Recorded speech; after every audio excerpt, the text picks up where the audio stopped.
ایک طرف لبنان اپنا یوم آزادی منا رہا تھا اور دوسری طرف سرحدوں پر دھواں، خوف اور کشیدگی کی ایک نئی لہر اٹھ رہی تھی۔ اسی موقع پر حزب اللہ نے ایک سخت اور دو ٹوک اعلان کرتے ہوئے نہ صرف اپنی پالیسی واضح کی ہے بلکہ یہ بھی باور کرا دیا ہے کہ خطے کی جنگی خطرات ابھی ختم نہیں ہوئی ہیں۔ حزب اللہ نے دو ٹوک کہا ہے کہ ہمارے ہتھیار لبنان کی قوت ہیں اور ہم انہیں ترک نہیں کریں گے۔ لبنان کے جنوبی علاقوں میں جاری اسرائیلی حملوں کو اقوام متحدہ کی قراردادوں کے منافی قرار دیتے ہوئے حزب اللہ نے واضح پیغام دیا ہے کہ لبنانی خود مختاری اور آزادی کا دفاع ہر قیمت پر کیا جائے گا، چاہے اس کے لیے کوئی بھی راستہ کیوں نہ اپنانا پڑے۔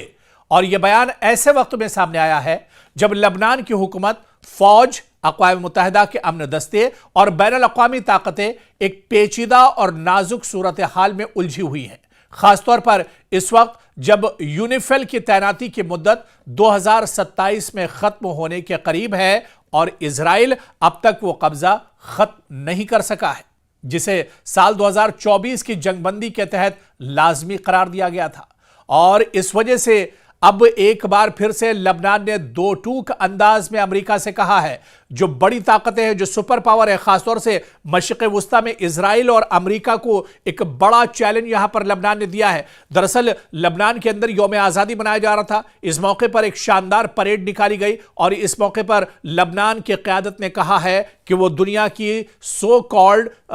کہی جانے والی جو سپر پاور ہیں انہیں اسے کوئی ڈر اور خوف نہیں ہے۔ اور جس طرح سے امریکہ نے اور اسرائیل نے یہ کہا تھا کہ لبنان کو اپنے ہتھیار چھوڑ دینے چاہیے اور مین اسٹریم میں لوٹ کر آنا چاہیے، ایسے میں دو ٹوک انداز میں اب لبنان کی طرف سے کہا گیا ہے کہ لبنان کے ہتھیار دراصل اس کی اپنی حفاظت کے لیے ہے۔ لبنان دہشت گردی کے لیے ہتھیار نہیں اٹھاتا ہے بلکہ حزب اللہ اور لبنان اپنی حفاظت کے لیے یہ ہتھیار اٹھا رہے ہیں، اور ایسے میں دو ٹوک اور کرارا جواب امریکہ اور اسرائیل کو دیا گیا ہے۔ آپ دیکھیں کہ لبنانی صدر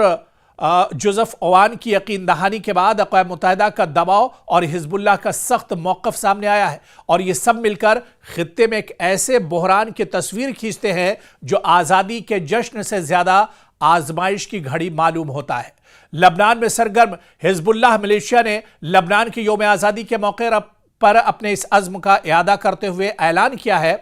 کہ اسرائیل کا مقابلہ کرنے کے لیے ہر ممکنہ ذرائع استعمال کیے جاتے رہیں گے۔ آپ کو بتا دیں کہ جمعے کے روز جاری کردہ اس بیان میں یہ بھی کہا گیا ہے کہ حزب اللہ کے ہتھیار اور قوت لبنان کی قوت ہے، لبنان کی طاقت ہے، اور ہم اس سے دستبردار نہیں ہو سکتے ہیں۔ آپ کو بتا دیں کہ بار بار یہ بات کہی گئی ہے امریکہ کی طرف سے بھی، اسرائیل کی طرف سے، اور خاص طور سے جو بڑی دنیا کی طاقتیں ہیں ان کی طرف سے، اور سب سے زیادہ جو پریشانی حزب اللہ سے اگر کسی کو ہوتی ہے تو وہ اسرائیل ہے۔ بنیامین نتنیاہو کی سرکار بار بار دباؤ ڈالتی ہے،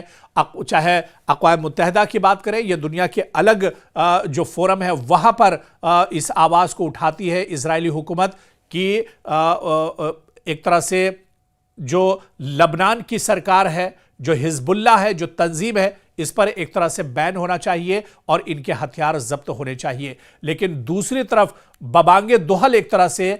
کھل کر حزب اللہ نے کہا ہے کہ ہتھیار اور قوت یہ لبنان کی قوت ہے اور ہم اس سے دستبردار نہیں ہوں گے، یعنی ہم ہتھیار چھوڑنے کو تیار نہیں ہیں۔ دوسری جانب اسرائیلی فوج کے جنوبی لبنان میں جاری حملوں کے بارے میں حزب اللہ نے کہا ہے کہ اقوام متحدہ کی قرارداد کے باوجود یہ حملے جاری ہیں جو لبنان کی آزادی کے لیے بہت بڑا خطرہ ہے، اس لیے اپنی آزادی کا تحفظ کرنا لبنانی عوام کی ذمہ داری ہے، حزب اللہ کی ذمہ داری ہے۔ حزب اللہ کے جاری کردہ بیان میں یہ بھی کہا گیا ہے کہ لبنان کے تمام لوگوں کے درمیان اتحاد بہت اہم ہے تاکہ کسی بھی قسم کے غیر ملکی دباؤ اور حکم کو رد کیا جا سکے۔ ضرورت اس بات کی ہے کہ لبنان کی سرزمین پر لبنان کے حقوق اور لبنان کا دفاع کیا جائے، اور یہ ہمارا فطری حق ہے۔ دراصل یہ بیان حزب اللہ کی طرف سے آیا ہے، لبنان کی طرف سے یہ حکم آیا ہے کہ جب ہم اپنی ہی سرزمین پر ہیں تو پھر ہماری سرزمین سے ہمیں دستبردار کرنے کا حق کسی دوسرے کا نہیں ہے، اور اگر ہم ہتھیار اٹھاتے ہیں تو یہ ہتھیار یہ ہماری حفاظت کے لیے ہے، نہ کہ دوسرے کے لیے خطرے کے لیے۔ حزب اللہ نے اس موقع پر یہ بھی کہا ہے کہ اقوام متحدہ کی قرارداد نمبر 1701 پر عمل کیا جانا ضروری ہے اور اس کے لیے ہر ممکنہ کوششیں کی جانی چاہیے۔ جنگ بندی میں ضامن بننے والی مملکتوں سے بھی یہ مطالبہ کیا جاتا ہے کہ وہ اسرائیلی حملے رکوانے کے لیے اسرائیل پر دباؤ ڈالیں اور اسرائیل کو مجبور کرے کہ وہ جنوبی لبنان کے اسرائیلی علاقوں سے اپنا قبضہ ختم کر دے۔ آپ کو یاد ہوگا کہ کئی بار ہم نے اس طرح کی سٹوری کی ہے، کئی بار ہم نے آپ کو بتایا ہے کہ لبنان کا جو جنوبی علاقہ ہے، اس جنوبی علاقے پر بہت بڑا ایک حصہ ہے جنوبی علاقہ لبنان کا، جہاں پر اسرائیل اپنا ناپاک قبضہ کیے ہوا ہے اور لگاتار جنوبی علاقے پر لبنان پر اسرائیل حملے کرتا رہتا ہے۔ یہاں سے جو بے گناہ لوگ ہیں انہیں کھدڑنے کی کوشش ہو رہی ہے، انہیں یہاں سے بھگانے کی کوشش ہو رہی ہے، اور اسرائیل کا دراصل اس کے پیچھے ناپاک منصوبہ ہے گریٹر اسرائیل، یعنی لبنان کے حصے پر قبضہ کرنا، اور لبنان کے جنوبی جو علاقہ ہے اس کے ایک بڑے حصے پر اسرائیل قبضہ کر چکا ہے اور یہاں پر لگاتار حملے کرتا رہتا ہے۔ لیکن ایک بار پھر سے لبنان حکومت نے اور حزب اللہ نے یہ واضح کر دیا ہے کہ وہ مرتے دم تک اور آخری وقت تک وہ اس طرح کا ناجائز قبضہ برداشت نہیں کریں گے۔ اس بیچ لبنان کے صدر نے حزب اللہ کے اسلحے سے متعلق قرارداد پر عمل کے لیے اپنی حکومتی عزم کو بھی دہرایا ہے۔ یورپی یونین کے وفد سے ملاقات کے دوران ان کا کہنا تھا کہ اگرچہ اسرائیل لبنان کے خلاف جارحیت جاری رکھے ہوئے ہے، مگر ہم اپنی ذمہ داریاں پوری طرح نبھا رہے ہیں۔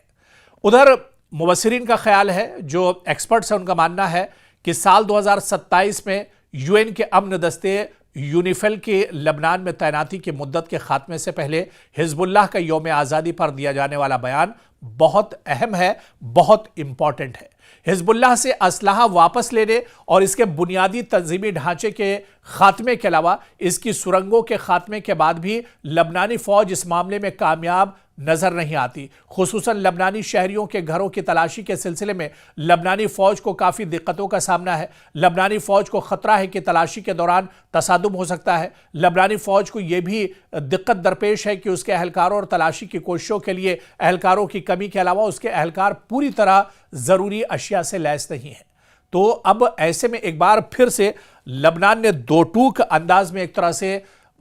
مشرق وسطیٰ کے اندر خاص طور سے اسرائیل کو بڑا چیلنج کیا ہے، اور لبنان نے کھلے طور پر کہہ دیا ہے کہ وہ اپنے ہتھیار چھوڑنے والا نہیں ہے۔ اس کے علاوہ جس طرح سے حزب اللہ پر یہ دباؤ ڈالا جا رہا ہے، کیونکہ مشرق وسطیٰ میں اسرائیل کے لیے اگر کئی چنوتیاں ہیں اور ان چنوتیوں میں اور ان چیلنجز میں حزب اللہ بھی ایک بہت بڑی رکاوٹ ہے، اور حزب اللہ کو ختم کرنے کے لیے لگاتار اسرائیل حملے کرتا رہتا ہے۔ لیکن حزب اللہ ایک بہت چھوٹی سی طاقت ہے، ایک بہت چھوٹا سا گروپ ہے، ایک بہت چھوٹا سا گروہ ہے جو اسرائیل کے ناک میں دم کیے ہوا ہے، اور لبنان نے یہ کلیئر کر دیا ہے کہ وہ حزب اللہ کو اسلحے سے دستبردار نہیں کرے گا، کیونکہ چاہے حزب اللہ ہو چاہے لبنان ہو، وہ اپنی حفاظت کے لیے، اپنے عوام کی حفاظت کے لیے ہتھیار اٹھاتے ہیں، اور وہ یہ ہتھیار چھوڑنے والے نہیں ہیں۔